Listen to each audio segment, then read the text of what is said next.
Hi, everyone. My name is Michelle Benaker. You know me as an autistic blogger of my own blog website, The World of Autism. I've had some really exciting things that have happened lately. One big achievement of mine is that I recently passed an exam to become a registered behavior technician. So I will be starting real soon of providing ABA therapy to autistic clients.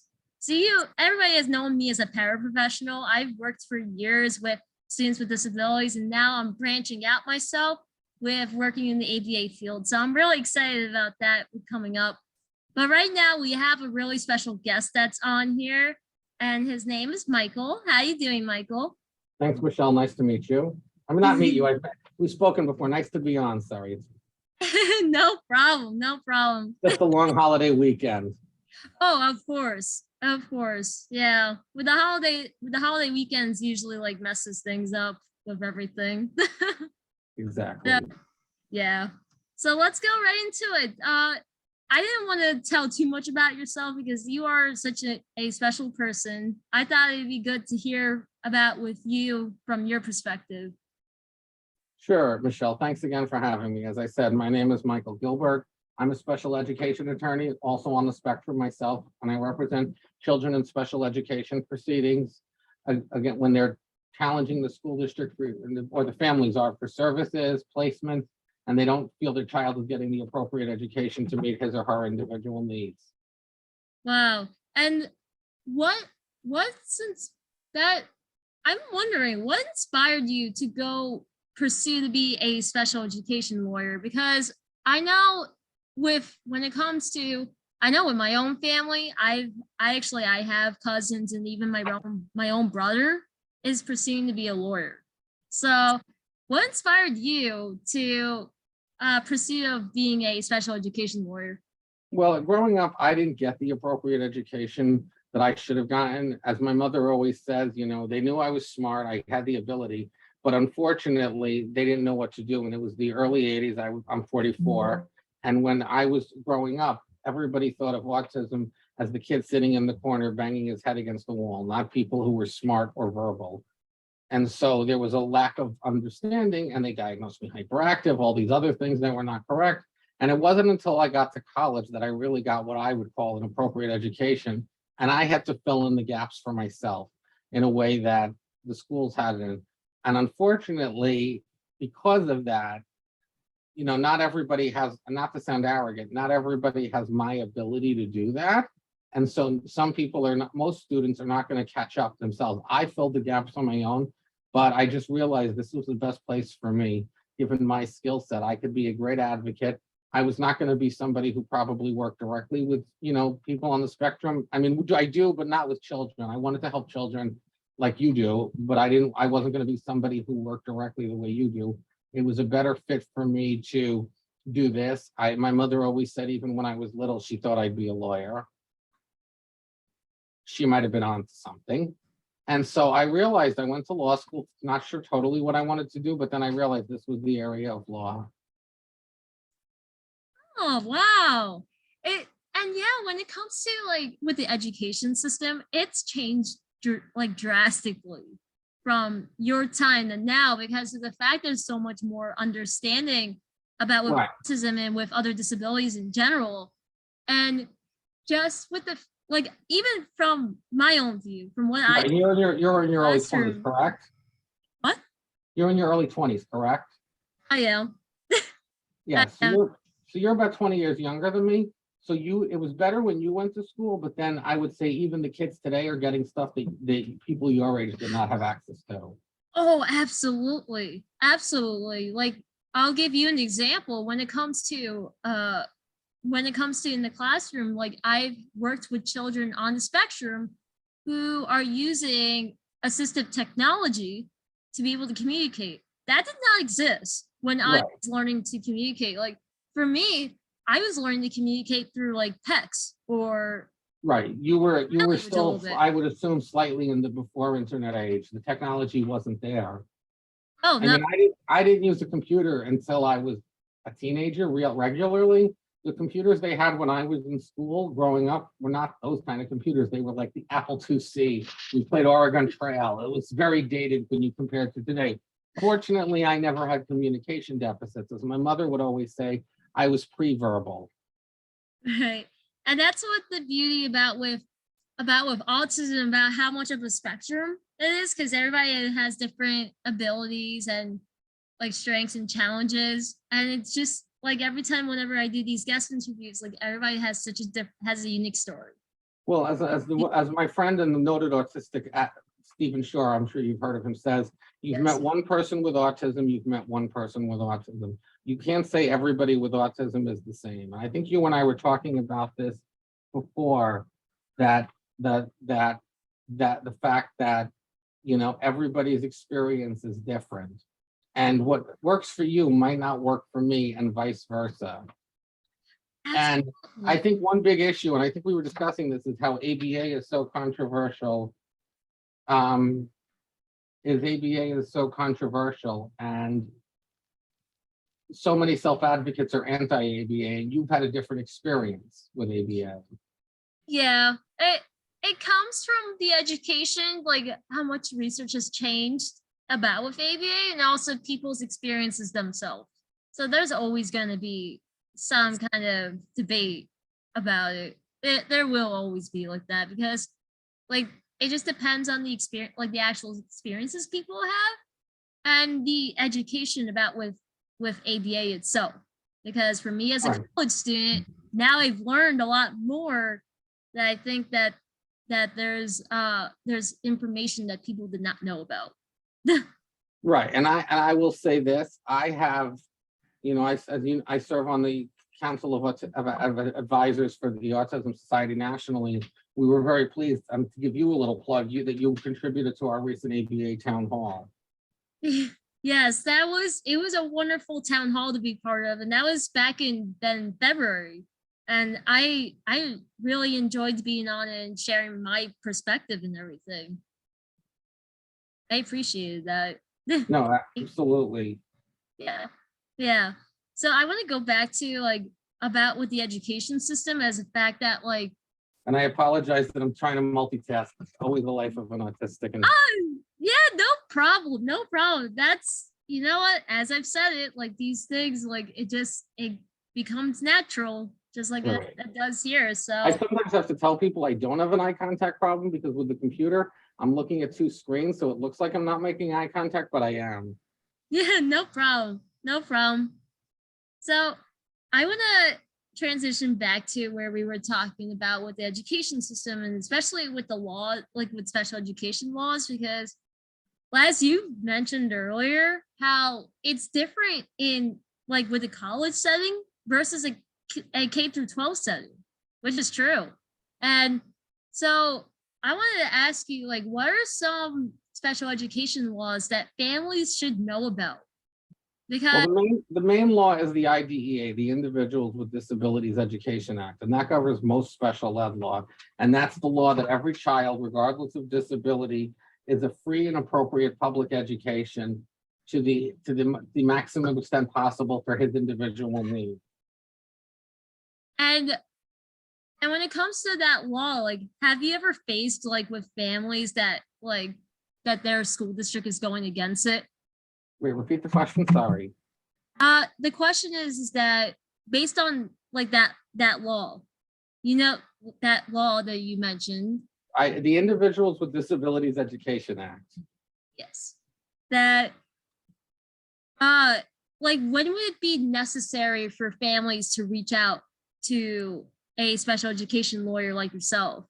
If they want their child outplaced into a private placement, not a public school, then to meet these disability needs, if they feel the child isn't getting service properly within the public school environment, if they feel the child needs more services, different services, is not getting special ed and should be, or if there's in many cases bullying. I've been getting a lot of bullying cases lately. I've heard a lot about with bullying cases have been rising, particularly for autistic children. I've heard that's to be the case, especially the way that schools are handling it. there still needs to be more advocacy with that. Yeah. So I have a particularly egregious case I'm taking to federal court, actually, where the kid was bullied. It's on tape, it's merciful, and the school's position is he brought it on himself. He should learn to be normal. It's a very bad district, and they've had a history of bullying, but specifically that this is the position by some of the schools. Well, if the kid didn't irritate his peers, they wouldn't have to bully him. Yeah, that's a case where I think for a lot of school districts need to know is the fact that, you know, you have to understand the individual themselves, and that, you know, that, and also about with autism. Like, I feel like from that standpoint, it's telling me that they don't understand enough with the child's disability, and the fact that just the individual themselves, like, they didn't take that into consideration at all. Right, and so often schools don't get it, and they don't understand it. Yeah, that's why you know, when it comes with me working, like for me working in the school districts, that's what I try to make a difference of, especially like with children that I've worked with. Like, I help advocate for them. Like for what a really huge goal of mine this year, which I felt so proud about, was with the student that I work one-to-one with, who's in a general education setting, and trying for them is to achieve inclusion. And the fact that there was peers who wanted to be with my student, like to support him and everything. It was huge. Right, and very often we lose the issue on inclusion. So many schools don't actually understand how to do proper inclusion. And they think that because the child's in a typical classroom, he's included. But if he's sitting in a corner by himself, he's not really included. And that's what I always try to remind people, is that inclusion is not just putting the child, in a typical classroom. The child has to have the ability to interact with his peers. If you put a nonverbal child in a classroom full of not verbal peers and they don't know how to interact with him, then you're not really including that child. So the idea of this, under the law, students are supposed to be in what's called the least restrictive environment, and that is often misunderstood as the public school, and that's not always the case. Yes, I've heard about that, especially like when it comes to the least restrictive environment. Like, I hear too many people that I understand that you're trying to push your child, and I've heard this a lot from parents whenever I've done keynote speeches. I've heard so many parents that say that like they want to push their child into a public school district in the general education setting. I get that.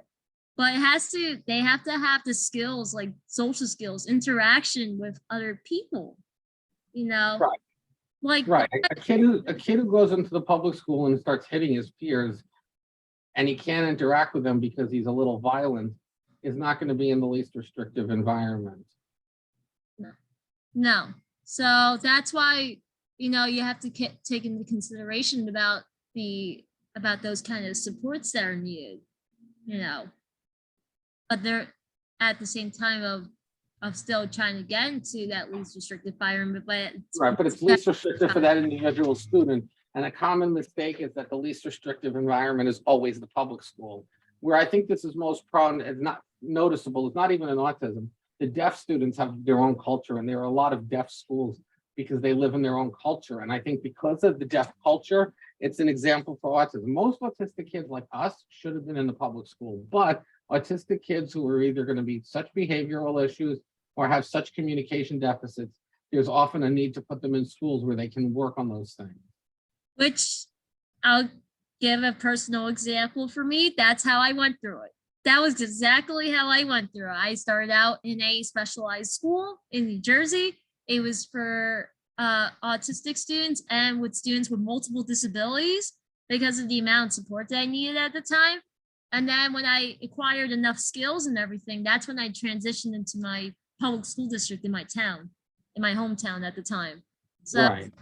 that's how parents need to consider that for their child, that of their supports. Right. And it's very often, then the other thing is very often a lot of parents will say to me, look, I don't know what my child needs. I'm not the expert. They count on the school to tell them the right thing. Unfortunately, that's still the case. I hear this like all the time, and it just like, that's why I'm like, you have to like really pay attention to your child, especially like what's going on with school and everything, because you know that's still an issue. It really still is an issue. Right. It still is an issue. We But still have issues with so many people who don't know how to help, how to work with autistic children. yeah, and that's what we're trying to make. Like, I know with the ABA company I work with Full Spectrum ABA, lately we've been having discussion forums where the autistic providers actually work with Full Spectrum's providers, behavior analysts, RBTs, and we're actually like talking about so many skills that when it comes to them approaching their autistic clients, because Right. best way to learn is actually from people who are on the spectrum. Like that's how you're going to be able to provide like quality care and everything. It's not just like research and stuff. You need to like be out there and like listen to the voices. Well, that's the point. Very often, the autism world has been decided by people who are not actually on the spectrum. Yeah. Yeah. So it's been incredible to see more voices coming out, and that's what I try to do with here on the World of Autism. I try to get more voices out there because this is what we need.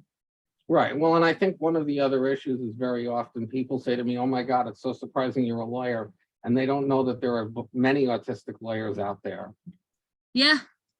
Yeah. And when it comes to in the ABA field, there's plenty of autistic people who are behavior therapists and analysts. So. And I'm finding more autistic BCBAs, which is a big thing, because like I said before, and we've discussed, you and I, there's so much controversy about ABA and behaviorism within the autism community. Yeah. Yeah. And, it just, it's people gotta focus on the facts. That's what needs to be focused on. Not as much of opinion, more on the facts. Right. And again, you need as you said, people who have the lived experience. Just like, we talk about, and it's always been interesting to me that I think in society, we think about racial equity, gender, sexual orientation, but disability still is different. It's still less about the people who actually have lived it. Right. And that's what people see it less as an issue. It's not as noted it's not as something commonly known for these things as those other affinities. Yeah, exactly. Exactly. It's people still need to consider with that. Absolutely. Absolutely. So I want to wrap this up with one last thing to ask you is about what advice that you have for autistic people pursuing to be lawyers. I think the best thing for an autistic person is take the LSAT, go to law school, make sure you really want to do it. It's a big commitment, financially, time-wise, and just emotionally, but you can do a lot of good. I think the main thing is if you do want to be a lawyer and you're on the spectrum, don't let people tell you you can't. The only limitation is honestly, if you have, it's even if it's not even I've seen lawyers with communication deficits. I think the only thing is that you can intellectually do the rigorous work, if that makes sense, because it will be a lot of rigorous work. Yes. But don't let people tell you because you're autistic, you can't be a lawyer. Exactly. We have been having more and more lawyers show up in the world who are autistic. And in fact, it's becoming quite the growing area of law. And I've been very active in the Lawyers with Disabilities movement, and it's been a huge thing in this world. That's amazing. That is so. Have more lawyers with disabilities of all kinds, blind, deaf, intellectual, not intellectual, blind, deaf, autistic, ADHD, obviously lawyers in wheelchairs, just everything. Wow, that's amazing. That is truly amazing. Think from back then to like now, how much more of the community is just like coming out and everything of as teachers to ABA therapists. Like it's truly incredible. It's been a real change in the world, all for the better too. Yeah, absolutely. Absolutely. Yeah, it truly has been all for the better. Very Yeah, true. I mean, again, the old disability phrase, nothing about us without us. You got that right. You got that right. That's Michael, always, right. sorry, I didn't mean to cut you off. No, you're good. You're good. Michael, I want to thank you so much for coming on. I really appreciate being able to have this conversation with you. I think a lot of people are going to take into consideration, like from school districts to families, about what's been going on in the world today. And I think there's a lot more that still needs to be advocated for. So I really appreciate that. Especially in this world now where we're in like this COVID world where so much more mental health is becoming apparent. Absolutely. So definitely like coming together as a community and providing support is key. Exactly. It is key. So just for everybody else to know, if you've been enjoying these guest interviews, you can check them out on YouTube. And you can also follow me as Exceptional Shell on at Self Advocate MV on all my social media accounts on Facebook, Pinterest, Twitter, Instagram, TikTok, you name it. So and you can also subscribe to my blog website, The World of Autism. So thanks so much for watching, everyone.